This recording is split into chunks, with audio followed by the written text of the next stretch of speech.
দেখেন দ্বিতীয় বিশ্বযুদ্ধের সময় জার্মানিতে হিটলারের যে রাজনৈতিক দল ছিল, সেই হিটলারের দলকে রাজনীতি করতে পারে? সেই রাজনৈতিক দল রাজনীতি করতে পারে না। আজকে এরকমের অনেক নজির আছে, পৃথিবীতে আরো অনেকগুলো দল আছে যারা স্বাধীনতা সংগ্রামে নেতৃত্ব দেওয়ার পরেও পরবর্তী সময়ে তারা ভুল ট্র্যাকে যাওয়ার পরে সেই দলকে নিষিদ্ধ করা হয়েছে।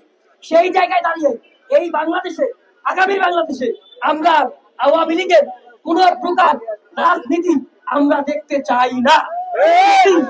যদি কেউ এই দেশে আওয়ামী লীগের রাজনীতি প্রতিষ্ঠা করতে চান, আমাদের রক্তের উপর দিয়ে, আমাদের জীবনের উপর দিয়ে, আমাদের লাশের উপর দিয়ে এই দেশে আওয়ামী লীগের রাজনীতি প্রতিষ্ঠা করতে হবে। আজকে আমরা দেখেছি যে এই দলটা গত 16 বছর সবচেয়ে বেশি আওয়ামী লীগের দ্বারা নির্যাতনের শিকার হয়েছে, নিপীড়নের শিকার হয়েছে। সেই দলের একজন দায়িত্বশীল ব্যক্তি ভারতে গিয়ে ভারতের একটা মিডিয়ায় সাক্ষাৎকার দিয়েছে। তারা বলেছে এই বাংলাদেশের রাজনীতিতে ভারতের প্রভাব থাকবে।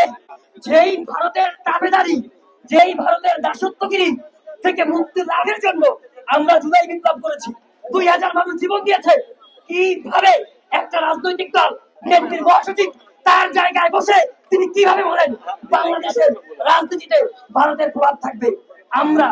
আমরা আপনাকে, আপনার দলকে এবং আপনাকে তীব্র নিন্দা এবং